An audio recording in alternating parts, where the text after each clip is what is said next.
నమస్తే రమగారు. నమస్తే జయ. రమగారు, ఏదైనా కొత్త సిరీస్ స్టార్ట్ చేద్దామా? 3 ఎపిసోడ్లు వస్తే చాలా. చిన్న సిరీస్. ఓకే. యాక్చువల్గా ఇది ఒక గ్రీకు కథ అట. చందమామలో వచ్చింది. చందమామలో ఇది ఏనాడు వచ్చిందంటో 47లోనో 48లోనో వచ్చింది. 48, 49లో వచ్చింది. మనకి ఇలాంటిది ఒక ఇంగ్లీష్ సినిమా కూడా కనపడింది ఆ మధ్య ఎప్పుడో నాకు. ఎవరు రకరకాలు రాస్తారు కదా. పూర్వం శాంతసింహుడు అని ఒక రాజుగారు ఉండేవారట. ఆయనకి శాంతిమతి అని ఒక భార్య ఉండేది. లేక లేక ఒక కుమారుడు కలిగాడు వాళ్ళకి. రాజుగారు చాలా మంచివాడు, అంతా మంచి మంచి లక్షణాలే ఉన్నాయి. పిల్లాడు చిన్న పిల్లాడుగా ఉండగానే ఆయన మరణించాడు. అయితే సరే ఏమైంది, పిల్లాడిని రాజుని చేస్తారు జనరల్గా. ఏడాది బిడ్డ అయినా వాడిని రాజుని ఎక్కించాల్సిందే. కానీ రాజు ఎక్కించాక రాజ్యం చెయ్యొద్దు. అందుకని ఆవిడ ఏం చేస్తున్నారు, శాంతిమతి తన అన్నయ్య అయిన దుష్టపాలుడు వాడిని పిలిచి, ఆయన పక్క రాజ్యం వాళ్ళు, కాస్త నా రాజ్యాన్ని సంభాళించమని అడిగింది. మరి బావగారు మరణించాడు, అక్కయ్యకి వాళ్ళ తమ్ముడు అన్నకి తోడు ఉండాలి కదా, అపచెల్లెలకి తోడు ఉండాలని ఆ సోదరుడైన దుష్టపాలుడు ఈ రాజ్యానికి వచ్చాడు. పేరుకు తగినట్టు తగ్గవాడేనా? అందుకే పేర్లు అలాంటివి పెడతారు. అదే 6 ఏళ్ల పిల్లాడు, మగ పిల్లవాడు ధీరసింహుడు అతని పేరు, రాజుగారి అబ్బాయి పేరు. ఈ 6 ఏళ్ల పిల్లాడు రాజ్యం చేసేది లేదు కాబట్టి దుష్టపాలుడే రాజయ్యాడు. మామయ్య, మేనమామ బాగానే చూసుకునేవాడు. రాజ్యం నడిచేది. ఏమంటారు దాన్ని, మనం వ్యవహారాలు నడవాలి కదా. రాజ్య పాలనా విధానం యంత్రాంగం, దానంతటా అది నడుస్తూ ఉండాలి. సరే అట్లాగే నడవడం మొదలుపెట్టింది. కొంతకాలం గడిచింది. పిల్లాడికి 21వ సంవత్సరం వచ్చింది. సరే పిల్లాడి 21వ పుట్టినరోజు అయ్యేసరికల్లా, 20 పుట్టినరోజు అవ్వగానే అందరూ అనేవాళ్ళు, ఇక రాజు అయిపోతాడు మా రాకుమారుడు అని చెప్పుకునేవాళ్ళు. ఆవిడ ఇంకొక ఏడాది ఆగుదాం, పిల్లాడు కాస్త బుద్ధి వస్తుంది, టీనేజీలు దాటినాయి కదా ఇప్పుడే అని 21 వచ్చాక అన్నయ్యకి చెప్పింది. అన్నయ్య, ఇంకా పిల్లవాడి రాజ్యం పిల్లవాడికి ఇచ్చేసి, పెద్దవాడు అయ్యాడు కదా అని చెప్పింది. ఈ దుష్టపాలుడు వచ్చిన రోజు నుంచి వీడేనాడు పెద్ద అయిపోతాడో ఇది చేయాల్సి వస్తుందేమో బెంగతోటే ఉన్నాడు. అందుకని ఏం చేశాడు, చాలా మందిని తన వైపుకు తిప్పుకున్నాడు. రాకుమారుడికి రాజ్యం ఏమి ఇవ్వక్కర్లా, ఇన్నాళ్ళు మీరు సంభాళిస్తే వాడికి ఇవ్వటం ఏమిటి, ఎవరైనా మొత్తం ఆయన వైపే, యంత్రాంగం అంతా ఆయన వైపే ఉంది. జనరల్గా ఓ 10-12 ఏళ్ళు ఎవడైనా అది ఒక దాని మీద ఉంటే అది వాడిదే అయిపోతుంది. మీరు 14 ఏళ్ళ నుంచి ఉంటే మీదే ఇది. అలాంటి వాక్యాలు బాగా పట్టించుకున్నాడు. ఎప్పుడో ఒకప్పుడు అడుగుతుందేమో ఈవిడన్నాడు, పుసుకుని అడిగింది. దాంతో ఇతను బాగా కాస్త సంభాళించుకుని, దాందేముందమ్మా, వాడిది కాకపోతే ఇదంతా ఎవరిది, వాడిని రాజుని చేసి మా అమ్మాయిని వాడికే ఇచ్చి పెళ్లి చేసి శేష జీవితం వాడిది అండనే గడపాలని కూడా నేను భావిస్తున్నాను అని వాళ్ళ అపజల్లెల్ని నమ్మించాడు. ఆవిడ సరేనన్నాక చూద్దాం, ముహూర్తాలు అవి చూద్దాం అని చెప్పాడు. ఆవిడ ఉత్సాహంగా ఉంది. నేను ఎందుకు ఇవ్వను అంటే ఆవిడ వేరే ఏర్పాటు చేసుకుంటుంది కదా, వేరే ఆలోచన చేస్తారు. నేను బ్రహ్మాండంగా ఇస్తాను ఇలాగే చేస్తారు చాలామంది. ఆ తెలివితేటలుంటాయి. నేను ఇవ్వను చేయను అని చెప్పారనుకో, వెంటనే గొడవ మొదలైపోతుంది. అవతల వాళ్ళు వీడితో ఇప్పించుకునేందుకు మార్గాన్వేషణ మొదలెడతారు. ఇస్తానంటే నెలలు గడిపేసేయచ్చు, అంతే, రోజులు వెళ్ళిపోతాయి. అక్కడి నుంచి వీడు ఏం చేశాడు, దుష్టపాలుడు తన మంత్రి సహచర వర్గాన్ని ఓ పక్కన పెట్టుకున్నాడు. అందరితో మాట్లాడటం మొదలెట్టాడు. ఎట్లా ధీరసింహుడు బెడద వదిలించుకోవాలి, ఇప్పుడు వాడిని మనమే తప్పిస్తే ప్రజలు వ్యతిరేకమైపోతారు, అపచెల్లెలు కూడా వ్యతిరేకమైపోతుంది. అందుకని అలా కాదు, ఇంకోలా చేయాలి. ఏం చేయాలంటే, సరే మంత్రుల్లో ఒకడు మహా తెలివైన టక్కరివాడు ఒకడున్నాడు. వాడన్నాడు, అది కాదండి, మనకి రాజ్యానికి 6-7 ఆమడల అవతల ఒక బ్రహ్మాండమైన 3 నెత్తెల రాక్షసుడు ఉన్నాడు. వాడు రాజ్యాల మీద పడి పీక్కు తింటాడు. మన పిల్లవాడిని నీ శక్తిని ప్రూవ్ చేసుకో, వాడిని చంపిరా, నువ్వు రాజుబాబు అని చెబుదాం. అదేం జరిగే పని కాదు, వెళ్ళే మధ్యలోనే అయిపోతాడు. మీ రాజ్యం మీకే ఉంటుంది హాయిగా. ఇంకొన్నాళ్ళు చూసి పిల్లాడు రాలేదు కాబట్టి ఎవరో రాకుమారుడిని తెచ్చి పెళ్లి చేస్తే మన అమ్మాయికి వేరే రాకుమారుడితో పెళ్లి కూడా అవుతుంది. ఇంకో రాజ్యం కూడా మన రాజ్యంలో కలిసేందుకు అవకాశం వస్తుంది. ఓహో, ఇలానే చెప్పారు. సరే ఏం చేశాడు ఈయన, 2-3 రోజుల తర్వాత వాళ్ళ అక్కయ్యని ధీరసింహుడిని పిలిచి ఏదైనా ఒక లోకోత్తరమైన కార్యక్రమం చేస్తే ప్రజలకి రాజు మీద నమ్మకం ఉంటుంది. మన బావగారు, చనిపోయిన బావగారు ఎన్నో రాజ్యాలు జయించి వాళ్ళ నాన్నగారికి యుద్ధంలో సహాయం చేసి తర్వాత రాజయ్యి ప్రజల మనసు చూరగొన్నాడు. ఇప్పుడు ఇట ఆటకాయితనంగా తిరుగుతున్నవాడు రేపొద్దునే రాజు అయిపోతే ప్రజలకి ఏం ఇంప్రెషన్ ఉంటుంది, ఉండదు చూడు. అందుకని ఒక అద్భుతమైన వీరోచిత కార్యక్రమం చేయాలి పిల్లవాడని చెప్పాడు. వాళ్ళమ్మ అటగే మా వాడికి అన్ని యుద్ధ విద్యలు వచ్చి కత్తి తిప్పుతాడు, డాలు తిప్పుతాడని వాళ్ళమ్మ వెనకేసుకొచ్చింది. చిన్నపిల్లాడు వాడిని ఎట్ట పంపుతాం అనలా, ప్రూవ్ చేసుకోవాలి. పాయింట్ కదా. అదే అదే అదే. పిల్లాడు అన్నాడు ఏదైనా చేసేస్తాను మావయ్య నువ్వు చెప్పు నీ ఇష్టం అన్నాడు. వాడు రెడీగానే ఉన్నాడు. రెడీగా ఉన్నాడు. ఈయన అన్నాడు మనకి ఆ రామడల అవతల పెద్ద దండకారణ్యం లాంటి అడవి ఉంది. ఆ అడవి దాటితే ఎడారి వస్తుంది. అక్కడ ఒక 3 తలల రాక్షసుడు ఉన్నాడు. వాడు ఏడాదికోసారి నిద్రలేస్తాడు. ఏడాదికోసారి అవి లేచినప్పుడు ఏం చేస్తాడు, చుట్టుపక్కల రాజ్యాలు ఏదో ఒక రాజ్యానికి వెళ్ళి అందరినీ విడుచు తినేసి ఆ రాజ్యాన్ని పల్లాములు చేసేస్తాడు, ఏమో మిగల్చడు. అట్లా మనకి మన శత్రు రాజ్యాలు పోయినాయి, మనకి సహచర రాజ్యాలు అంటే మనతో బాగుండే స్నేహితుల రాజ్యాలు కూడా పోయినాయి. ఏదో ఒకనాడు అది మన మీద పడక తప్పదు. అందుకని ముందే నువ్వు వెళ్ళి వాడిని వధించేసి వచ్చావంటే వాడి చుట్టుపక్కల ఉన్న రాజ్యాల్లో కొంచెం ఇంకా బతికి బట్టకట్టిన కొన్ని ఉన్నాయి కదా, అవును, వాళ్ళందరూ మనకు ఫ్రెండ్స్ అవుతారు. ఓకే, నీ కీర్తి ఆచంద్రార్కం ఉంటుంది, నీకు చాలా పేరు వస్తుంది, ప్రజలు మనని చోరుకుంటావు నువ్వు అని చెప్పాడు. చెప్పి నీకు ఒక మంచి గుర్రం ఏరుకో, మన గుర్రాలు నీకు ఏ గుర్రం కావాలంటే ఆ గుర్రం నాదైనా సరే అని చెప్పి ఇది ఒక కత్తి డాలునే ఒక కత్తి ఓ డాలు చేతిలో పెట్టాడు. వెళ్ళు ఇవి 2 తీసుకో, గుర్రం వేసుకొని వెళ్ళిపో అనగానే కుర్రాడు తయారైపోయాడు. ఊరిని సాహసకృత్యం కదా, పిల్లలకి అట్లాంటివి ఆసక్తిగా ఉండదు. అవును, బంగీ జంప్ చేయమంటే చాలా మంది పిల్లలు ఉత్సాహపడతారు. అవును, కాన్సిక్వెన్సెస్ ఆలోచించే వయసు కాదు అది. అవును. సరే ఈ అబ్బాయి ఏం చేశాడు, అలాగేనని మర్నాడు పొద్దునే అమ్మగారికి దండం పెట్టి వాళ్ళ మామయ్యకి బాయ్ బాయ్ చెప్పి పొద్దునే గుర్రం వేసుకుని వెళ్ళిపోయాడు. ఇక వెళ్ళాడో వెళ్తూనే ఉన్నాడు. ఏవో రకరకాల ఊళ్ళు దాటాడు, ఎక్కడ తిండి దొరికితే ఎక్కడ తిన్నాడు, ఏవో కొంచెం డబ్బులు పట్టుకెళ్ళాడు. గుర్రం మంచిది గుర్తుపడతారు. ఇవన్నీ అయ్యి వెళ్ళిన తర్వాత 100 ఆమడలు దాటాక 6 ఆమడలు దాటాక ఒక దండకారణ్యం వచ్చింది. అడవిని కూడా మెల్లిగా దాటుకుంటూ పోయాడు. తర్వాత పెద్ద ఎడారి, ఏమీ లేదు అక్కడ. కాస్త ప్రయాణం చేస్తే దారి తప్పిపోతారు. అక్కడ దారి తప్పిపోతున్నాడా, నేను తప్పొస్తున్నానా, ఏం చెయ్యాలి అని అనిపిస్తూనే ఉంది. అట్లాగే ముందుకెళ్తుంటే వెళ్తుంటే ఎవరో వీపు మీద తట్టారు. ఎవరు నువ్వు అని వెనక్కి తిరిగి చూస్తే ఎవరు లేరు. అటు ఇటు చూస్తే కనిపించాడు ఒక ముసలాయన కనిపించాడు వీడికి. ఇప్పుడు ఎడారిలో ఎవ్వరూ లేరు. ముసలాయన ఎలా వచ్చాడు? ఉన్నాడు అక్కడ. ముసలాయన ఏమన్నాడు, బాబు ఎవర్రా నువ్వు, ఎందుకు వచ్చావు ఇక్కడికి అన్నాడు. అనగానే నేను 3 తలల రాక్షసుడు చంపడానికి వచ్చాను అన్నాడు. ఆయన పక్కన వాడు రాక్షసుడినే చంపేద్దామని, వాడు పరమ భయంకరుడు, అదేం సులువు కాదు, వచ్చినవాడు వచ్చినట్టే వెనక్కి వెళ్ళిపో అన్నాడు. అంటే ఒప్పుకోలే. వెనక్కి వెళ్తే ఎట్లా, మా మామయ్య చంపి రమ్మన్నాడు. చంపితే కానీ పోను. తర్వాత ఏమో రాజ్యంలో నాకు మంచి పేరు రావద్దు, నా బలం ప్రజలకు తెలియద్దు అంటే ఏం పెట్టి చంపుతావు రా నువ్వు అన్నాడు. ఏముంది ఇదిగో కత్తి డాలు తెచ్చానంటే కత్తి డాలు చూపించాడు. పక్కపక్క నవ్వాడు వృద్ధుడు. మీ మామయ్య నిన్ను ఇక్కడికి ఎట్టా పంపించాడో నాకు అర్థం కావట్లేదు. ఈ తాతల కాలం నాటి కత్తి, తాతల కాలం నాటి డాలును, వీటితో వాణ్ణేం చేస్తావు నువ్వు, దానికి కావలసిన కత్తే వేరు అన్నాడు. అనేసరికి కుర్రాడు డీలాగా పెట్టుకున్నాడు మొహం. ప్రయత్నం చేయకుండా ఊరికే ఇక్కడికి వచ్చి చూసి వెళ్ళిపోవచ్చా, నేను చూసి నేను వెళ్ళను, చంపి వెళ్ళాలి అంతే అనేసరికి వృద్ధుడికి జాలేసింది. పిల్లాడు చూస్తే ఇంకా ముక్కుపచ్చలు ఆరలేదు, 21, 22 ఉంటాయి. వీడిని ఈ పని మీద పంపించాడు వాళ్ళ మేనమామ. పోనీ యోధ సేనల్ని పంపించాడు, ఎవరన్నా మంత్రవాదులు ఉన్నారంటే ఎవరు లేదు. ఒక పిల్లాడు లింగులు ఇటుకమంటూ వచ్చి వాడు ఏం చేస్తాడు.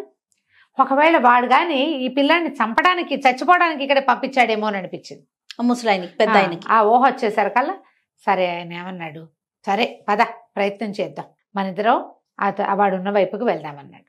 సరే కుర్రాడు గుర్రం ఎక్కాడు. ముసలాయన ముందు నడుస్తున్నాడు. సడన్గా ముసలాయన మాయమైపోయాడు. వీడికి అర్థం కాదు ఏమిటి లేడు అని. తీరా చూస్తే తన ముందు గాల్లో ఎగురుకుంటూ వెళ్తున్నాడు. కుర్రాడు స్పీడ్ పెంచాడు, ఆయన ఇంకా స్పీడ్గా వెళ్ళిపోతున్నాడు. వీడు ఎంత గుర్రాన్ని అదిలించినా ముసలాయన్ని పట్టుకోలేకపోతున్నాడు. గాల్లో ఎగిరెళ్ళిపోతున్నాడు, ముందుకు పరిగెత్తేస్తున్నాడు. మరి అంత ఎత్తులో ఒక మాదిరి ఎత్తులో వెళ్ళిపోతున్నాడు. అప్పుడు వీడు గమనించాడు, ఆ ముసలాయన కాళ్ళకి చెప్పులు ఉన్నాయి, వాటికి రెక్కలున్నాయి. అవి ఇట్లా కదిలి ఈయన ముందుకు తీసుకెళ్ళిపోతున్నాయి గాలికి.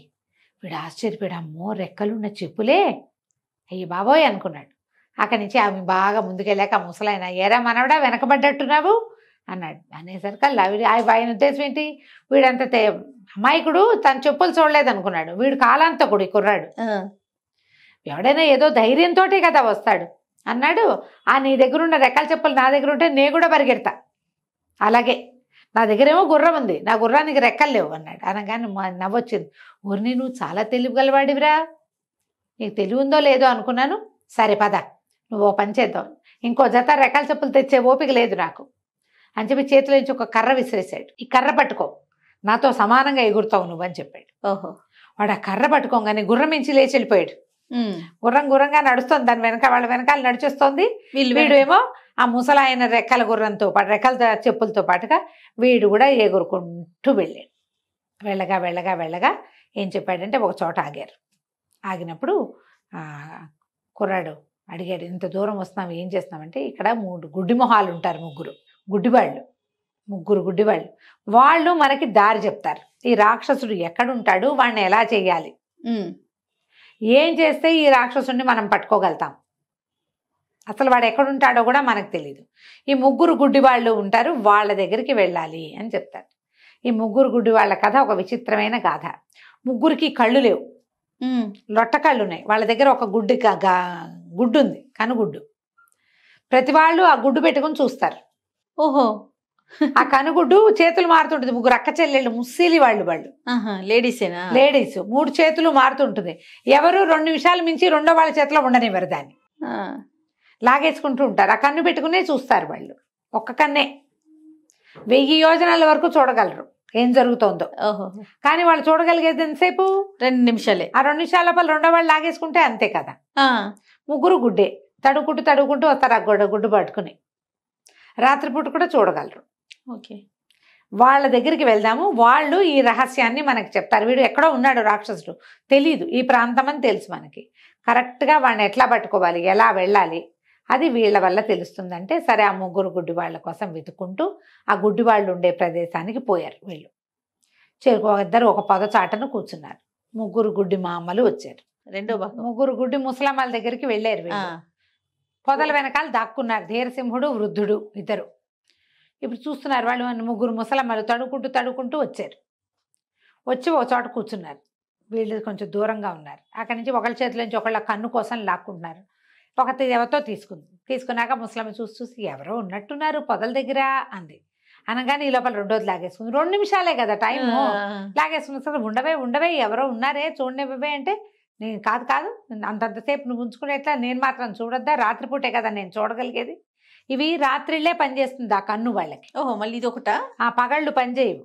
పగళ్ళు ఆ కన్ను ఏం పనిచేయదు. రాత్రిపూట అవి ఎంత దూరం కంటితో చూడగలవు. రాత్రిళ్ళు మన కళ్ళు కనపడవు కదా. వీళ్ళ దగ్గర ఉన్న విచిత్రమైన గుడ్డు అట్టా పనిచేస్తుంది. లొట్ట కళ్ళు వీళ్ళవి. ఆ గుడ్డుని ఇట్లా లొట్ట దగ్గర ఇలా పెట్టుకుంటే అది కనపడుతుంది అనమాట. అక్కడి నుంచి లాక్కోవటం పీక్కోవటం అయింది. లాక్కొని పీక్కుంటుంటే పొట్టాడుకున్నారు 3 కలిసి. వీళ్ళు నిశ్శబ్దంగా ఉన్నారు. మొదట ఆవిడ చెప్తూనే ఉంది, ఇక్కడ ఎవరో ఉన్నారు అని. వీళ్ళు ఏం చేస్తారు, ఆ కంటితోటి చూసి చీకట్లో వాళ్ళ వెనకాల దాని దగ్గరికి నడిచెళ్ళి వాటిని పీకు తింటారు. వాటి ఆహారం రాత్రిపూటే లభిస్తుంది, పగటిపూట వాళ్ళ కళ్ళు కనపడదు. ఆ కన్ను కూడా గుడ్డు కూడా వాళ్ళకు ఉపయోగించదు. రాత్రిలే జంతువుల్ని, మనుషుల్ని, బాటసారులని, ఎవరైనా పడుకున్న వాళ్ళని చూసి వాళ్ళ దగ్గరికి వెళ్ళి వాళ్ళని తెచ్చుకుని తింటారనమాట వీళ్ళు. సరే ఏమైంది, ఇద్దరు పోటాడుకున్నారు. 3 పోటాడుకుంటే సరే ఏమంది, ఇవి చూడ్డానికి ఏమీ లేదు, పొట్ట నిండుగా ఉంది, సరే నేను అరిచేతిలో పెట్టుకుంటా, మీ ఇద్దరిలో ఎవరు ఫస్ట్ లాక్కొని తీసుకుంటే వాళ్ళు తీసుకున్నట్టు అని మధ్యలో ఆవిడ ఏం చేసింది, ఇటా చేయబెట్టి చేతిలో ఆ గుడ్డు పెట్టుకుంది. ఆ గుడ్డు వాళ్ళకి కనపడదు కదా, ఇట్ట తడువుకుంటూ రావాలి పాపం, కళ్ళు లేవు కదా. ఈ లోపల ఏం చేశాడు ఈ ముసలాయన, ఒరే మధ్య ఆవిడ చేతిలో ఉంది, పరిగెత్తుకుంటూ వెళ్ళి పట్టుకొచ్చేసాడు. కుర్రాడు ఒక్క ఉరుకుని వెళ్ళేసి దాన్ని లాగేసుకున్నాడు. ఈ మధ్యలో కూర్చున్న ముసలమ్మ ఏమనుకుంది, ఇటుతో అటుతో చెల్లెళ్ళు తీసుకున్నారనుకుంది. దొరకలేదు, రెండో వాళ్ళు తీసుకున్నారని మూడో వాళ్ళు తీసుకున్నారని రెండోదో మూడోదో తీసుకుందని ఒకటోది. మొత్తానికి గందరగోళంగా ఆర్చుకుని పొట్టాడుకున్నారు. కన్నేది కింద పడిపోయిందేమని వెతకడం మొదలుపెట్టారు. కన్ను లేకపోతే కుదరదు వాళ్ళకి, చూస్తూ ఉండాలి ఎప్పుడు ఇబ్బంది పాపం. అక్కడి నుంచి కొట్లాడుకోవటం మొదలుపెట్టారు, పొట్టాడుకున్నారు, ఒకళ్ళనొకళ్ళు సరుచుకున్నారు, గీరుకున్నారు, నానా గందరగోళము అయింది. సరే ముసలాయన ఏం చేశాడు, ఆ గుడ్డు చేత్తో పుచ్చుకుని ఉన్నాడు. పిల్లాడి తెచ్చి చేతిలో పెట్టాడు కదా, జాలేసింది పాపం వీళ్ళు కొట్టుకుంటున్నారని. లేచి నిలబడి, ఓ ముసలమ్మలు మీ 3 కొట్టుకోవద్దు, మీ గుడ్డు నా దగ్గర ఉంది, గుడ్డు ఇస్తాను వెనక్కి. మీరు మాకేం చెప్పాలంటే, ఇక్కడ చుట్టుపక్కల ఎక్కడో 3 తలల రాక్షసుడు ఉన్నాడు, వాడి దగ్గరికి ఎలా వెళ్ళాలి, వాడిని ఎలా చంపాలి మీరు చెబితేనే గుడ్డు ఇస్తా, లేకపోతే ఇవ్వను. అనగానే ఎవరెవరా నడిచారు. ఎవడరా నువ్వు, చంపేస్తాం బికేస్తాం అన్నట్టు. ఏం చంపాలన్నా ఆ గుడ్డు ఉండాలి, గుడ్డేమో ఈయన దగ్గర ఉంది. అక్కడి నుంచి అరిచర్చి కేకలు పెట్టారు. ఒక తండ్రి చూసే ఇట్టటి అట్లని చెప్పకు, ఆ రాక్షసుడు ఎవడో మనకేం తెలుసు, అలాంటివన్నీ చెప్పకూడదు. యువకెక్కడికి పోతాడు, ఆ గుడ్డు వాడేం చేసుకుంటాడు, వాడికి ఉపయోగపడదు, మనకే ఉపయోగపడుతుంది, వాడు ఏం చేసుకుంటాడు, పోతే పోనీ మంది అనేసరికల్లా మూడోదంది వసే వాడు కనుక చితకుట్టేసాడు, కిందేసి కాలుతో తొక్కేశాడు అనుకో పోతుంది కన్ను లేకుండా మోసం. అయితే అదే చేస్తానన్నాడు ముసలాయన. ఇది ఎట్ట పోగొట్టాలో తెలియలే, నువ్వే ఇచ్చావు ఐడియా అనగానే మిగిలిన వాళ్ళిద్దరు ఆ మధ్య ముసలమ్మని తిట్టారు. ఐడియాలు ఇస్తావు, బ్యాడ్ ఐడియాలు అన్నీ నువ్వు అని తిట్టిపోసారు. అక్కడి నుంచి ఆలోచించడం మొదలెట్టారు. ఈ ముసలాయన అన్నాడు, నాకు ఇంకేం చెప్పద్దు, రాక్షసుడు ఎక్కడ ఉంటాడు, వాడిని ఎట్టా చంపాలి మార్గం చెప్తే చాలు కన్నిచ్చేస్తా అనేసరికి ఇవి బాగా వాళ్ళలో వాళ్ళు ఆలోచించుకున్నారు. ముగ్గురు తెలుసు వాళ్ళకి, తెలిసి బాగా ఆలోచించి సరే మా గుడి మాత్రం మాకు నిజంగా ఇచ్చేయాలి, తప్పకుండా ఇచ్చేస్తా చెప్పండి అన్నాడు. ఇక్కడికి దక్షిణం వైపుగా నడిస్తే ఒక అద్భుతమైన తోట వస్తుంది. దాంట్లో పెద్ద మండపం ఉంటుంది.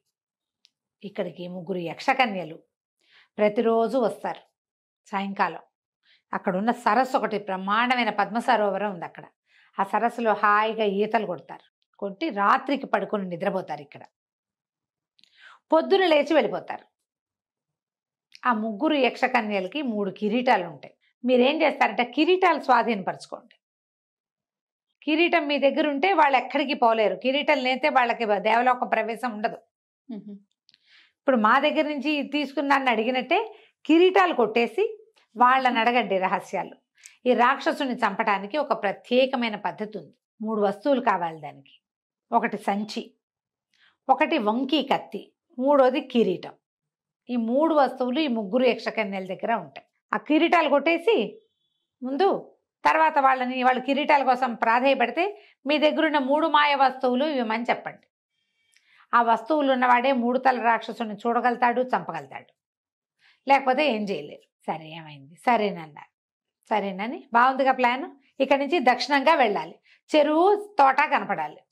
సరే ఈ విధంగా ఏం చేశాడు ముసలాయన, వెళ్ళి వాళ్ళు ఎదురుగుండా గుడ్డు పెట్టి, ఇదిగో మీకు ఒక అడుగు దూరంలో నేల మీద పెట్టాను, మీ గుడ్డు మీరు తీసుకోండి అంటే వీళ్ళు తడుగుకునే లోపల వీళ్ళిద్దరు ఏం చేశారు, ఈ ముసలాయన కుర్రాడు అక్కడ కనపడితే అవి పట్టేస్తాయి. 3 రాక్షసులు, 3 ముసలమ్మలు పట్టేస్తారు. అందుకని ఏం చేశారు, వాడు ఆయనకేమో రెక్కల చెప్పులు ఉన్నాయి, ఆవిడ కర్ర పుచ్చుకుంటే పిల్లాడు కూడా ఎగిరిపోతాడు. ఇద్దరు జామ్ అంటూ అక్కడి నుంచి ఎగిరిపోయారు. ఎగిరిపోయి సరిపదని తర్వాత ఇక ఆ దక్షిణం వైపుకి వెళ్ళటం మొదలుపెట్టారు. దక్షిణం వైపుకి ఇప్పుడు రాత్రే, ఇది రాత్రిళ్ళు వాళ్ళు పడుకుంటారు యక్షకన్యలు. దక్షిణం వైపుకి వీళ్ళు నడకైతే టైం పట్టేది, ఎగురుతారుగా వీళ్ళు. ఆ దక్షిణం వైపుకి వెళ్తే పెద్ద తోట, దాని నిండా ఎన్ని పువ్వులు, ఎన్ని కాయలు, పెద్ద చెరువు, దాని నిండా పద్మాలు, ఫ్రెష్ నీళ్లు, ఎన్ని నీళ్ళు, ఎంత బాగుందో అది. పెద్ద మండపం లాంటిది ఉంది. చూస్తే వాటి మీద ఆ పైన ఒక 3 మంచాలుండి 3 మంచాల మీద అపురూప సౌందర్యవతుల్లా ఉన్నారు. ఎంతంత పెద్ద పెద్ద శరీరాలు, పొడుగాటి వాళ్ళు మంచం మీద పొడుగుతూ ఉన్నారు, పడుకుని నిద్రపోతున్నారు.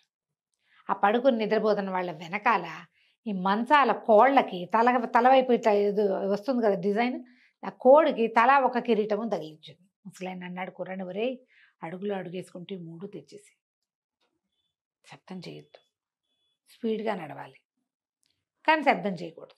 కుర్రాడు ఏం చేశాడు, మెల్లిగా వెళ్ళి వాళ్ళ వైపే చూస్తూ వాళ్ళ నగలు, వాళ్ళ బట్టలు, ఆఖరికి వాళ్ళు విప్పిన చెప్పులు కూడా విచిత్రంగానే ఉన్నాయి. చెప్పులు విప్పి పడుకున్నారు. అలాగా 3 కిరీటాలు తెచ్చేసాడు. తెచ్చేసాక వీళ్ళు ఏం చేశారు, కిరీటాలను చక్కగా తలకి పెట్టుకున్నాడు కుర్రాడు, 2వ తలకి పెట్టుకున్నాడు ఈయన ముసలాయన, 3వ కిరీటాన్ని చేతికి వంగి దీనిలాగా తగిలించుకుని ఇద్దరు బయటకు వచ్చారు. బయటకు వచ్చాక కుర్రాడు చెప్పాడు, ఒరే నీకు పాట పాడడం వచ్చా అని అడిగాడు కుర్రాడిని. ఓ నాకు బోల్డ్ పాటలు పద్యాలు వచ్చాన్నాడు కుర్రాడు. ఏది ఒకటి పాడన్నాడు. అమ్మో వీళ్ళు లేస్తారేమో అన్నాడు. వాళ్ళు లేవడానికే కదరా మనం పాడేది అని చెప్పి అక్కడి నుంచి చప్పట్లోని ఇద్దరు కలిసి చప్పట్లు జరుస్తూ పాటలు పాడడం మొదలుపెట్టారు. వాన వాన వల్లప తిరిగారు, పెద్ద గొంతులతో పాటలు పాడారు, టపా టపా చప్పట్లు కొట్టారు. ఇద్దరు కలిసి ఇట్టా కొట్టుకుంటారు కదా చప్పట్లు, ఆ కొట్టారు. కొట్టేసరికల్లా ఈ సందడికి గోలగోలగా మండపంలో అరుస్తూ ఉండేసరికి ఈ 3 యక్షకన్యలు నిద్ర లేచారు. ఎవరో గోల చేస్తున్నారు, ఎవరు వాళ్ళు, అసలు ఇక్కడ మనుషులు ఎట్లా ప్రత్యక్షం ఎట్లా వస్తారు ఇక్కడికి, ఎట్లా ప్రవేశిస్తారు అని చెప్పేసి 3 లేచి కూర్చున్నారు. లేచి కూర్చుని చూస్తే ఏముంది, మండపం ఈ చివర మంచాలు వేసుకుని తాము పడుకుని ఉంటే ఆ చివరన ఓ కుర్రాడు, ఓ ముసలాడు ఏమిటో డ్యాన్సులు చేస్తున్నారు. సడన్గా చూసి తెల్లబోయారు. ఓయ్ మన కిరీటాలు వీళ్ళ దగ్గర ఉన్నాయి. ఆఖరి పరిగెత్తుకుంటూ వెళ్ళారు. మా కిరీటాలు ఎందుకు తీసుకున్నారు, కిరీటాలు మాకు ఇచ్చేసేయండి అని చెప్పి మీద పడబోయారు. వీడి దగ్గర చెప్పులు కర్ర ఉన్నాయిగా, వాళ్ళకి అందకుండా ఎగరటం మొదలుపెట్టారు వీళ్ళు. చెప్పు ఎగురు అంటే ఎగురుతుంది, ఆ కర్రను ఎగురు అంటే ఎగురుతుంది, నుంచుంటే నుంచుంటాయి. ఈ ముగ్గురికి శక్తులు లేవు ఇప్పుడు, ఆ కిరీటాలు పెట్టుకుంటేనే ఉంటాయి. ముగ్గురు అమ్మాయిలు నిలబడి చూస్తూ నుంచున్నారు, ఏం చెయ్యాలో తెలియక.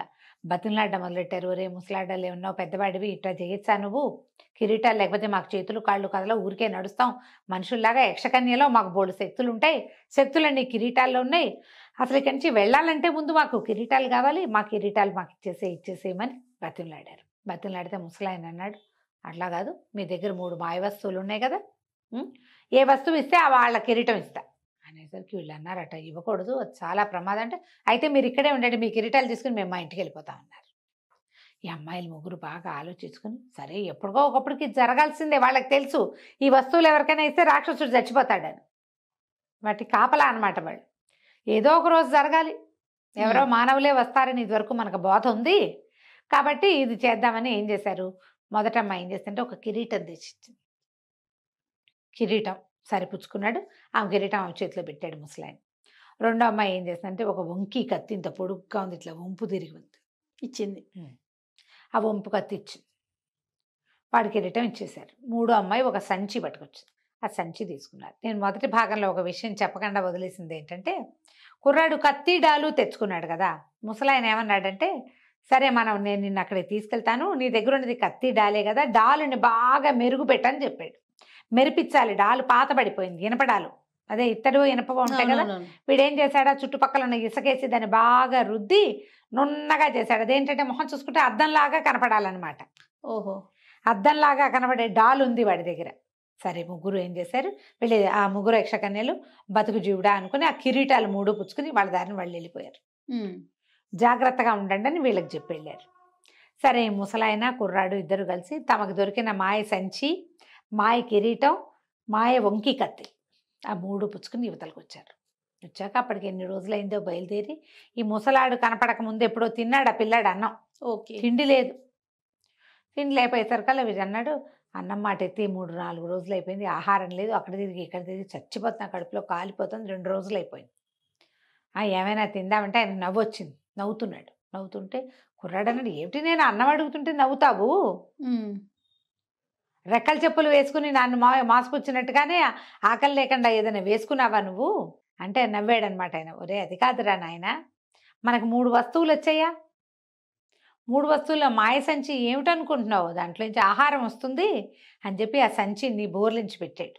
బోర్లించి పెడితే అందులోంచి ముందో 2 పళ్ళు వచ్చినాయి, ఆ 2 పళ్ళు తీయగానే ఇంకో 4 వచ్చినాయి, 4 తీయగానే 8 వచ్చినాయి, ఆ వస్తూనే ఉన్నాయి. ఎన్ని రకాల పళ్ళు వచ్చినాయో అందులోంచి. కుర్రాడు చాలు అనేదాకా ఆ సంచి బోర్లించే ఉంచాడు ముసలాయన. బోర్లించిన సంచులోంచి వస్తువులు వస్తూనే ఉన్నాయి. సరే ఇద్దరు కడుపు నిండా తిన్నారు. తిన్నాక అప్పుడు ఏం చేశాడు, ఆ కిరీటం ఇచ్చారు కదా, కిరీటాన్ని ఎత్తి కుర్రాడి చేతిలో పెట్టాడు, నెత్తి మీద పెట్టాడు. నెత్తి మీద పెట్టి, ఎరా అబ్బాయి నువ్వు నేను నీకు కనిపిస్తున్నానా అన్నాడు. ఎందుకు కనపడావు, నా పక్కనేగా ఉన్నావు అన్నాడు. కానీ నువ్వు నాకు కనిపించట్లేదురా అన్నాడు ముసలాయన. కుర్రాడు ఆశ్చర్యపడి, అదేంటి తాత అన్నాడు. అదంతేరా, కిరీటం తీసి నా నెత్తి మీద పెట్టి ఇప్పుడు అన్నాడు. కుర్రాడు కిరీటం తీసి తాత నెత్తి మీద పెట్టాడు. ఇప్పుడు తాత కనబడ్డం మానేశాడు. అప్పుడు వాడికి తెలిసింది ఆ కిరీటం ఏమిటంటే మాయ కిరీటం. ఓహోహో, అది పెట్టుకుంటే మాయమైపోతారు. ఓకే, ఎవరికి కనపడరు, ఎవరు చూడలేరు, వాళ్ళన్నిటి చూస్తుంటారు. ఆ కత్తి ఏమో రాక్షసుని చంపడానికి ఉపయోగపడే కత్తి, సంచి ఏమో ఈ ఆహారపు సంచి. సరే ఏమనుకున్నారు, ఒకళ్ళతో ఒకళ్ళు కాసేపు మాట్లాడుకుని ఆ విషయం ఈ విషయం చెప్పుకుని మనం రాక్షసుండే దగ్గరికి వెళ్దాం, కిరీటం పెట్టుకుంటే ఎక్కడికైనా వెళ్ళిపోవచ్చు, మనం ఎక్కడికి కావాలంటే వెళ్ళిపోతాం. సరే ఇది ఆలోచిద్దాం, ఎప్పుడు వెళ్ళాలి అని. ఇప్పుడంతా రాత్రి తెల్లవారుజామున ఇది జరిగింది, ఉదయకాలంలో వెళ్ళాలి. ధీరసింహుడు ముసలాయన ఇద్దరు కలిసి ఆ యక్షకన్యల నుంచి 3 కిరీటాలు 3 కిరీటాలు లాగేసి వాళ్ళ దగ్గర నుంచి 3 వస్తువులు తెచ్చుకున్నారు. సంచిలోంచి కడుపు నిండా భోజనం చేసేసారు. అక్కడి నుంచి ఒక కత్తి, ఇంకా వీళ్ళ దగ్గర ఏమున్నాయి, కత్తితో పాటు కిరీటం ఉంది. ఆ కిరీటం పెట్టుకుంటే ఎవరికి కనపడరు. సంచి, కత్తి, కిరీటం. సరే ఈ 3 వస్తువులు తీసుకుని ఇప్పుడు బయలుదేరారు. ఆహారం తినేశారు కడుపు నిండా. కిరీటం వల్ల మాయమైపోతామని తెలిసింది.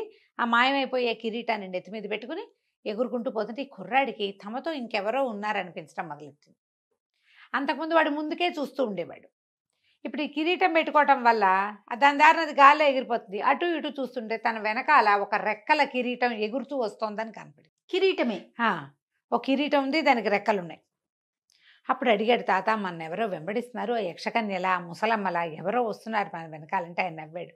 ఇప్పుడు కాదురా మనవడా, మనం బయలుదేరినప్పటి నుంచి నడుస్తూనే ఉన్నారు, మనతో పాటు వస్తున్నారు. మా మేనగోడలు ధవళ కుమారి దాని పేరు. ఎవడైనా ఒకడు రాక్షసుని చంపడానికి వస్తే వాడిని పెళ్లి చేసుకోవాలనుకుంది. ఓహో. నువ్వు రాక్షసుని చంపడానికి నీ డాలు తోమేటప్పుడు నీ ముఖం దానికి నచ్చింది, నీ వెనకాల వస్తుంది, ఇది మనతో పాటు ఉంటుంది, నీకేం భయం లేదు, పర్వాలేదు, వెళ్దాం పదన్నాడు.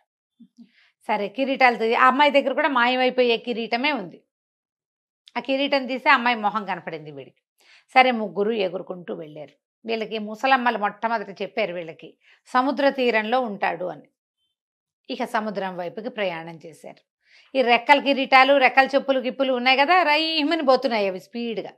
వెళ్ళగా వెళ్ళగా వెళ్ళగా వెళ్ళగా మొత్తానికి సముద్ర తీరంలోకి చేరారు. అక్కడ సముద్ర తీరంలో ఒక చిన్న దీని లాంటిది ఉంది, చిన్నది అనకూడదు, ఒక మాదిరి పెద్దదే, ఒక డేరా లాంటిది ఉంది. అందులో రాక్షసుడు పడుకొని నిద్రపోతున్నాడు. వాడు గురక శబ్దం వినిపిస్తుంది, సముద్రపు ఘోష, వాడి గురక అంత పెద్దగా. అక్కడి నుంచి దగ్గరికి వెళ్ళి చూశారు, కొంచెం దగ్గరికి వెళ్ళారు. దగ్గరికి వెళ్తే వాడికి 3 శిరస్సులు ఉన్నాయి. 3 శిరస్సుల మీద పాములు బుసలు కొడుతూ ఉన్నాయి. అమ్మో, నెత్తి మీద ఉన్నాయి పాములు. అప్పుడు ఈయన ఏం చెప్పాడంటే, వీడు నిద్రపోతున్నాడు, ఇప్పుడు లేచాడంటే మళ్ళీ ఏడాది దాకా పడుకోడు, ఏడాదికి ఒక్కసారి వాడు పడుకునేది. వీడు పడుకునే టైంలో వచ్చాం కాబట్టి మనకి సులువు వీడిని చంపటం. కానీ నువ్వు ఒకటి జ్ఞాపకం పెట్టుకో, వాడు నీ వైపు చూశాడా నువ్వు రాయైపోతావు. వాడు నువ్వు వాడు ఎదురు బదురు చూసుకోకూడదు. వాడిని ఎవరు చూస్తారో వాళ్ళు రాయైపోతారు. వాడిని చూడకుండా ఉండాలి. చూడకుండా ఉండాలంటే ఏం చేయాలి, డాలు తోమని చెప్పాడు కదా, బాగా అద్దంలాగా తోముకున్నాడు ఆ ఇనపడాలని, ఆ డాల్ని పెట్టుకో, డాలులో వాడిని కనపడతాడు. ఓహో, ఇక్కడ చూస్తూ ఇక్కడ నరకాలి. 3 శిరస్సులు నరికేసేయాలి ఒక్కసారి, ఒక్క దెబ్బకి. ఈ వంకి కత్తి ఉంది కదా, అది ఎంత పదునుందంటే గడ్డి పరకను కూడా 10 చీలికలు చేయగలిగేంత పదునుంది అది. అంత పదునున్న కత్తి అయితేనే వాడు, లేకపోతే ఒక తల నరుకుతారు. ఏ కత్తి అయినా 3 తలలు ఒకేసారి నరకడం ఎట్ట కుదురుతుంది. ఇంత పదునైన కత్తి ఉంది కాబట్టి నువ్వు దగ్గరికి వెళ్ళు. మరి తాత మీరు చూస్తారు కదా అన్నాడు. మేము ఎందుకు వస్తాం, మేము దగ్గరికి కూడా రాము, మేము దూరమే ఉంటాం, మేమిద్దరం. నువ్వు ఒకడివే వెళ్ళు దగ్గరికి. డాల్లో చూస్తూ వాడు మెడ నరకాలి. నరికాక ఏం చెయ్యాలి, నరికాక ఈ సంచిలో వాడి తలలు ఎత్తి పెట్టేసి, తలలు పడిపోతాయి వాడికి. ఆ తలలకి 6 నెలల వరకు ప్రాణం ఉంటుంది. వాటిని సంచిలో పెట్టి మూత పెట్టేసేయాలి తప్ప చూడకూడదు, ఓపెన్ చేయకూడదు. ఆ సంచిని బోర్లిచ్చి ముళ్ళాగేస్తే వచ్చేస్తుంది. వీడు నిర్ఘాంతపడి, తాత ఈ సంచి ఎంత, ఇది 4 అరటిపళ్ళు పట్టే సంచి ఇది, ఇందులో ఇవి పాపిష్టి తలకాయలు ఎట్ట పడతాయి, అవేమో ఎంత ఉన్నాయి, వాడి తల పెద్ద గంగాబొండం అంత తల, ప్రధాని మీద 4 ఇట్లా బుసలు కొడుతూ పాములు, ఇవంతా ఎట్ట పడుతుంది ఇందులో అనేసరికి చెప్పించేయి అన్నాడు ఆయన. చెప్పించేయి, మేమిద్దరం ఇక్కడ ఉంటాం, వాడు కనుక నిద్ర లేచాడా ఇంకా ఏడాది దాకా మనకి అవకాశం రాదు, దగ్గరికి వెళ్ళిపోమన్నాడు. కుర్రాడు అడుగులో అడుగేసుకుంటూ వీడు, పైగా వీడు ఏంటంటే వీడు తనకి కనపడ్డు, రాక్షసుడికి వీడు కనపడ్డు. నీ కిరీటం ఉంది కాబట్టి నువ్వు వాడికి కనపడవు, వాడు నిన్ను చూడలేడు. కానీ నువ్వు వాడిని చూడకూడదు, నువ్వు చూస్తేనే ప్రమాదం, నువ్వు చూస్తేనే రాయి అయిపోతావు, నువ్వు చూడకుండా చేయాలి. ఎట్లా చేస్తారు, ఎంత కష్టం. అక్కడి నుంచి అడుగులో అడుగేసుకుంటూ వెళ్ళాడు. పాములు బుస్సుమని బుసలు కొడుతున్నాయి, వాడు గురక పెడుతున్నాడు, బుసలు కొడుతున్నాయి. వీడు ఏం చేశాడంటే ఇట్లా ఇట్లా ఇట్లా డాల్లో చూసుకుంటూ దగ్గరికి వెళ్ళాడు. పాములు బుసలు కొడుతున్నాయి కానీ వీడేం చేయటల్లా. సేమ్ ఇదేది ఒక ఇంగ్లీష్ పిక్చర్లో ఉంది, ఒక పిల్లల సినిమా, దాని పేరేంటో నాకు గుర్తు రావట్లేదు, సాసరస్ అప్రెంటిసో ఏమిటో అలాంటిదే గోల, గుర్తు రావట్లేదు. అవి నావెల్స్ కూడా ఉన్నాయి. అందులో ఉమా ట్రూమన్ యాక్ట్ చేసింది ఈ క్యారెక్టర్, అది ఒక రాక్షసి, దాని నెత్తి మీద పావులు ఉంటాయి, ఎవరైనా దాన్ని చూస్తే రాయి అయిపోతారు. ఇంగ్లీష్ పిక్చర్ ఉంది జయ, ఈ కథే ఆ సినిమా అనేది నాకు రిజెంబ్లెన్స్ పోలిక తెలియటల్లా, కానీ బట్ ఆ క్యారెక్టర్ మాత్రం ఉంది. మళ్ళీ నాకు ఉమా ట్రూమన్ చాలా ఇష్టం, తను చేసిందనమాట అది. అక్కడి నుంచి ఏమి దగ్గరికి వెళ్ళాడు. దగ్గరికి వెళ్తే ముసలాడు కేకలు పెట్టాడు, ఒరే తొందరగా నరికేరా నాయన, లేచే టైం అయిందంటే చచ్చిపోతాం. వాడు లేస్తాడు లేవడం మనకు తెలియదు, లేస్తే ఒకవేళ అవి దొరికేస్తాం. అక్కడి నుంచి కుర్రాడిని చేసాడు, ఈ డాల్లో చూస్తూ 3 తలలు తెగ నరికేసాడు. నరికేసేసి సంచి మూతి విప్పితే అది లాగిన కొద్దీ పెద్దదవటం మొదలుపెట్టింది. ఆ చిన్న 1 డజన్ అరటిపళ్ళు పట్టే ప్లాస్టిక్ సంచి అంత గుడ సంచి అంత సంచి అరటిగేల పట్టేంత పెద్దదైంది. ఆ సంచిని ఏం చేశాడు, చటుక్కున పాములు ఇంకా బుసలు కొడుతూనే ఉన్నాయి. ఆ మెడ నరికేసిన రాక్షసుడి తలల మీద సంచిని బోర్లేసి లాగి చిక్కన్ లాగేసాడు. తలలు 3 లోపలికి వెళ్ళిపోయినాయి. అక్కడి నుంచి పరిగెత్తుకుంటూ వచ్చాడు ముసలాడు. ఆ అమ్మాయి కూడా వచ్చింది. చచ్చిపోయాడు. ఇక వీడితో మనకి ఏ సమస్య లేదు, ఏ రాజ్యానికి ఏ ప్రాబ్లం లేదు. కానీ 6 నెలలు ఈ తలల్లో జీవం ఉంటుంది కాబట్టి ఇది ఓపెన్ చేయకూడదు, 6 మంత్స్ దాకా పక్కన పెట్టి తర్వాత పాతి పెడదామన్నారు. అనేసరికల్లా సరే అది పుచ్చుకొని బయలుదేరి వెనక్కి వచ్చారు. ఇప్పుడు రాక్షసుని చంపిన వాడిని ధవల్ కుమారి పెళ్లి చేసుకుంటుంది. మేనకోళ్ళు. ధవల్ కుమారి కూడా వీళ్ళతో పాటు వచ్చింది. ముగ్గురు కలిసి రాజ్యానికి వెళ్ళారు. ఎప్పుడైతే ఈ రాజకుమారుడు వస్తున్నాడు, అక్కడ ఊళ్ళోకి వెళ్ళాక కిరీటం తీసేసాడు, కనపడరు. కిరీటం ఉంటే కనిపించడు కదా, ఇప్పుడు అందరికీ కనపడుతున్నాడు. రాజకుమారుడు వచ్చాడు అని ఊళ్ళో ఒక వార్త వచ్చేసరికి ఊరంతా పాకిపోయింది. దుష్టపాలుడికి ఆశ్చర్యం, ఊరు వీడు కడుపుడక ఎటా వెళ్ళాడు, ఎటా వచ్చాడు, 4 నెలలు తిరిగేసరికి వచ్చేసాడే అని ఆశ్చర్యపోయాడు. అక్కడి నుంచి పెద్ద సభ తీర్చి ఉన్నాడు. సభలోకి కుర్రాడు మన ధీరసింహుడు, ముసలాయన, ఆయన ధవళ కుమారి ముగ్గురు ప్రవేశించారు. స్వాగతం రాజకుమార అన్నారు, కానీ ఏమీ ఇష్టం లేదు వాళ్ళకి తను వెనక్కి రావటం. కుర్రాడు ఏమన్నాడు, మావయ్య నువ్వు చెప్పినట్టుగానే 3 తలల రాక్షసుని చంపేశాను, ఇదిగో పడతాళ్ళు అని చూపించాడు. చూపిస్తే సరే వీళ్ళెవరన్నారు, వీళ్ళ స్నేహితులు, వీళ్ళే నాకు ఈ వీరోచిత కార్యం చేయటానికి సహాయం చేశారు, ఇక నుంచి వీళ్ళు మనతో పాటే ఉంటారు అని చెప్పాడు. చెప్పేసరికల్లా సరే ఏవి తలలు చూపించు అన్నాడు దుష్టపాలుడు. అనేసరికల్లా మన వీరసింహుడు అన్నాడు, అట్లా చూపించకూడదు, అవేమో ఆ తలల్లో 6 నెలల వరకు ప్రాణం ఉంటుంది, తలలు కనుక ఓపెన్ చేసి చూపించానంటే మీరు రాళ్ళు అయిపోతారన్నాడు కుర్రాడు. అనేసరికల్లా ఆయన అన్నాడు, దుష్టపాలుడు, ఒరే ధీరసింహ ఎన్ని అబద్ధాలు చెప్తున్నావు, నువ్వు ఏవో కొబ్బరికాయలో పుచ్చకాయలో ఇందులో వేసుకొచ్చి ఇవి తలకాయలని చెప్తున్నావు నాకు, ఒకవేళ వాడు చూస్తే నేను రాయి అయి పెడితే నువ్వెందుకు అయిపోలే రాయి, నువ్వెటా చంపావు, నువ్వు చంపినప్పుడు అవన్నీ రాయివి, ఇప్పుడు చచ్చిపోయిన తలకాయలు చూస్తే మేము అవుతామా, ఏమైనా సరే ఆ తలకాయలు చూపిస్తే గానీ నీ వీరోచిత కార్యాన్ని మేము నమ్మం, నీకు రాజ్యం ఇవ్వం, చూపించాల్సిందే అన్నాడు. ముసలాయన కూడా అది కాదండి, ఇది చాలా ప్రమాదం, అబ్బాయిని చాలా టెక్నిక్ తోటి నేను యుద్ధం చేయించాను, ఒక ట్రిక్తో చేసాం, అద్దంలో చూస్తూ చేసాం, అది కుదరదండి, మీరు చూడబోకండి, వద్దండి అంటే వాళ్ళు చచ్చినా ఒప్పుకోలే. ఏమైనా సరే ఆ తలకాయలు ఏమిటో మాకు చూపించవలసిందే, చూపిస్తేనే ఇది కుదురుతుంది. ముసలాయనకి అర్థమైంది, ఓహో వీడు ఏంటంటే రాజ్యం ఇవ్వదలుచుకోవాలా, అందుకని ఈ మొండికెత్తుతున్నాడు, సరే నేను ఒప్పుకోవద్దు, రాజకుమారుడు అబద్ధం ఎందుకు చెప్తాడు అనుకోవాలి, పైగా వాడి రాజ్యం కోసం వాడెందుకు అబద్ధం చెప్పాలి, అంటే వీడి మనసులోనే ఏదో ఉందన్నమాట. అందుకని ఇంత మరి 20 ఏళ్ల పిల్లవాడిని 3 తలల రాక్షసుని చంపు అని అక్కడికి పంపాడు. పంపించాడంటే వాడికి పన్నాగా ఉన్నట్టే కదా. సరే వీళ్ళ రోగం ఇట్లా కుదర్చాలని ఏమన్నాడు, ధీరసింహ నువ్వేం భయపడద్దు, ఏదైతే అదవుతుంది, కాన్సిక్వెన్సెస్ మేము ఫేస్ చేస్తామంటున్నారు కదా, వాళ్ళనే ఫేస్ చేయనివ్వు, ఈ ఫేసులన్నీ పోయాక మన దారిని మనం రాజ్యం చేసుకోవచ్చు, మేమిద్దరం అవతలకుంటాం, కళ్ళు మూసుకో, పొరపాటును కూడా నీ కన్ను దాని మీద పడకుండా సంచి తీసి చూపించు, పని అయిపోయాక దాన్ని సంచులు పెట్టి బిగించేసి కళ్ళు మాత్రం తెరవద్దు అని చెప్పేసి వీళ్ళిద్దరూ చెరుకో కిరీటం పెట్టుకుని, అమ్మాయి దగ్గర ఒక కిరీటం ఉంది, వీడి దగ్గర ఉంది మాయమైపోయే కిరీటం, ఆ కిరీటం పెట్టుకుని సభ కాచి వరకు వెళ్ళి నుంచున్నారు అటు తిరిగి. సరే ధీరసింహుడు ఏం చేశాడు, మావయ్య నీ ఇష్టం, నేను ముందే చెప్తున్నాను, నేను చెప్పినా నువ్వు వింటలేదంటే దుష్టపాలుడు ఒప్పుకోలే, ఏమైనా సరే రాయవ్వాలని ఉంది, చూస్తాము రాక్షసులను చూడాల్సిందే అన్నాడు. అనగానే కుర్రాడు ఏం చేశాడు, కళ్ళు గట్టిగా ముసుకున్నాడు, సంచి కూడా తీశాడు, లోపల నుంచి బుసబుసలాడుతున్నాయి పాములు, అది చేయి పెట్టి పైకి తీశాడు, పైకి తీసి అది చూపించడం ఏంటి, అటు తిరిగి ఇట్లా సభలో ఉన్న వాళ్ళందరికీ చూపించాడు, ఠకీ మన సంచిలో పెట్టి మూతేసాడు. సంచి బిగిచాక కళ్ళు తెరిచి చూస్తే అన్ని రాతి బొమ్మలు ఉన్నాయి, ఎవరు లేరు మనుషులు. సభ నుంచి ఆ చివరి నుంచి ఈ చివరి దాకా ఉన్న వాళ్ళందరూ, ఆయనకి కొంతమందే ఉన్నారు మంత్రులు, సైన్యాధిపతులు, ఇవన్నీ ఒప్పుకునేవాళ్ళు, ఉన్న వాళ్ళందరూ రాళ్ళైపోయారు. తాత అయిపోయిందని కేకలు పెట్టాడు. అటు తిరిగి నుంచిన ముసలాయన ధవళ కుమారి ఇద్దరు ఇటు తిరిగి చూసి మొత్తం అన్ని స్తంభాలే, అని ఇంకేం లేవు. అక్కడి నుంచి ఈ రాళ్ళని బయటపారిచ్చారు. ఇంకేం చేస్తారు, అన్ని రాళ్ళు అయిపోతే ఇంక ఏం చేస్తారు, వాళ్ళకి మామూలు అయ్యేది లేదు, ఇంక లేదు. ఎలాగూ వాళ్ళు పన్నాగంతో ఉన్నారు, ఆయన ఫ్రెండ్సే కదా ఉన్నది. మొత్తం బయట నుంచి సైనికులు పిలిచి ఈ రాళ్ళని మోసుకెళ్ళి సముద్ర తీరంలో బారేయండి అని అన్ని తీసుకెళ్ళి సముద్ర తీరంలో బారేయించారు.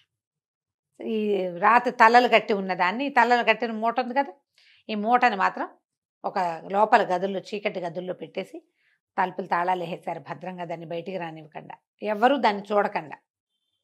తర్వాత ఈ రాజ్యసభ అంతా శుభ్రంగా ప్రక్షాళన చేసుకుని రాజకుమారుడు రాజైపోయాడు. మంత్రి మామయ్యలు ఏమయ్యారు అంటే ఏమయ్యారో ఎవరికి తెలుసు, ఎవరికి తెలియదు. మంత్రిగా మామయ్య గారి కుమార్తెని వీడేం పెళ్లి చేసుకోలే. ధవళ కుమారునే పెళ్లి చేసుకున్నాడు. మామయ్య కూతురికి ఇంకో పెళ్లి, వాళ్ళకు ఒక రాజ్యం ఉందిగా, అక్కడ పంపించేశారు, పిల్లని పంపేశారు. హాయిగా తన రాజ్యం తను చేసుకున్నాడు. కథ కంచికి మనం ఇంటికి.